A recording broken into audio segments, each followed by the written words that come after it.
नागपुरात मुलीची छेड काढणाऱ्या गुंडाची जमावाकडून दगडाने ठेचून हत्या। वर्षा भोसलेंनी आत्महत्येसाठी वापरलेलं पिस्तूल माझं असू शकतं, आशाबाईंची जबानी।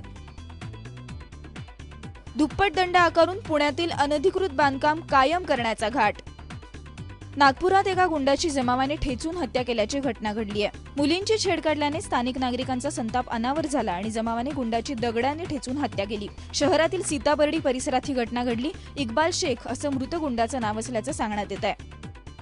वर्षा भोसले यांनी आत्महत्या करण्यासाठी वापरलेली पिस्तूल ही आपली असू शकते अशी शक्यता खुद्द गायिका आशा भोसले यांनी वर्तवली आहे। पोलिसांना मंगळवारी दिलेल्या जबानीत आशा भोसले यांनी ही शक्यता वर्तवली आहे। आशा भोसले यांची मुलगी वर्षा भोसले यांनी डोक्यात गोळी झाडून आत्महत्या केली। पुण्यातील अनधिकृत बांधकामं पाडण्याचं काम सुरू असताना ही बांधकामं बेकायदेशीर करण्याचा घाट पुण्यातील सर्वपक्षीय नगरसेवकांनी घातलाय। दुप्पट दंड आकारून पुण्यातील अनधिकृत बांधकामं कायदेशीर करण्याचा निर्णय शहर सुविधा समितीने घेतला असल्याचे सांगण्यात येत आहे। तळजाई पठारावर अनधिकृत इमारत कोसळल्यानंतर अनधिकृत इमारती काढण्याचं काम सुरू करण्यात आलंय। राष्ट्रवादी काँग्रेसच्या राष्ट्रीय अधिवेशनाला आजपासून बडोद्यात सुरुवात झाली आहे। या अधिवेशनात सलग 5व्यांदा शरद पवारांची पक्षाच्या राष्ट्रीय अध्यक्षपदी निवड करण्यात आली। अजित पवारांचा राजीनामा, पीए संगमांची एक्झिट, छगन भुजबळ आणि तटकरेंवरील भ्रष्टाचाराचे आरोप या पार्श्वभूमीवर राष्ट्रवादीचं अधिवेशन महत्त्वाचं मानलं जात आहे।